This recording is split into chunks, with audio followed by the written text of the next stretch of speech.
Thank you very much, Mr. Speaker. Mr. Speaker, sir, allow me to start with sharing my condolences with the families and the friends and the entire country for the 34 souls that were lost in this exercise. Now, I just hear from my colleague that the number has gone to 39. At the same time, Mr. Speaker, sir, I would like to also share my sympathies with the Kenyans, innocent Kenyans whose properties were either looted or vandalized. I also stand here, Mr. Speaker, sir, because often little problems that happen tend to overshadow the bigger picture of what our security forces have been able to do. While there are rogue security officers that have caused a lot of pain to Kenyans, but there are those that have really stood very firm to protect this country from going into anarchy, and by making sure they abided by keeping law and order without also violating the rights of our protesters as enshrined in the Constitution. I say this because I watched a very emotional video, Mr. Speaker, sir, where an armed police officer with a gun, with everything, was chased down the street. He could have opted to use the gun to protect himself, but accepted to be clobbered by the mob for the sake of making sure that extrajudicial killing does not happen.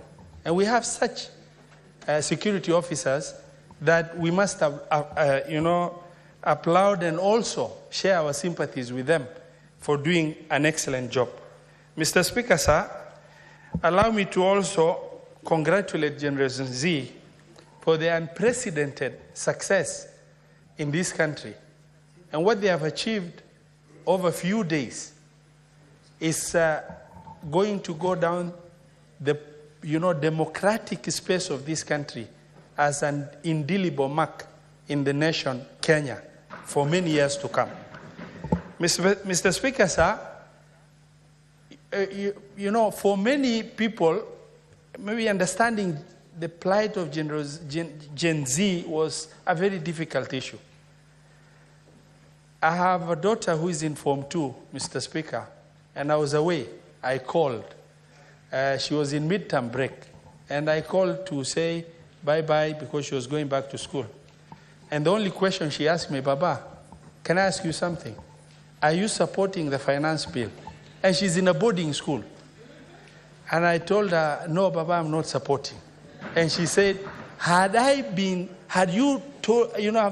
answered you're supporting, Baba, I would never been able to raise my head up in school because everybody knows my father is a member of parliament. These are the unfortunate scenarios we have, whereas maybe the adults don't understand. Our Gen Z have really understood what is bedeviling them. Mr. Speaker, sir, maybe it's worth to reflect on what is the true frustration of Gen Z. You look at the public service advertisement in Kenya. Only those that are able and have money will have access to opportunities in the public service, whether it is at the national level or at the county level.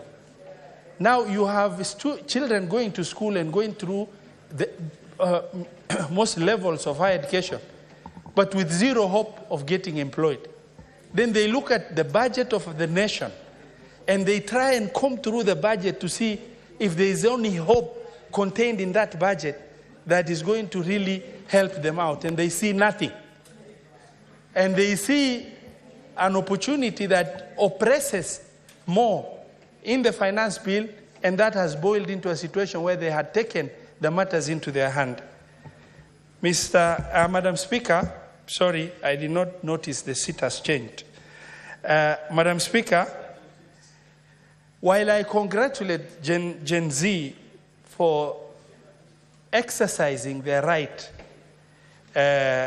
to demonstrate and share their concerns, I also wish to point out that the exercise of freedom of picketing should be practiced in moderation and with a lot of control, so that the exercise of that right does not infringe on the right of others, as it is.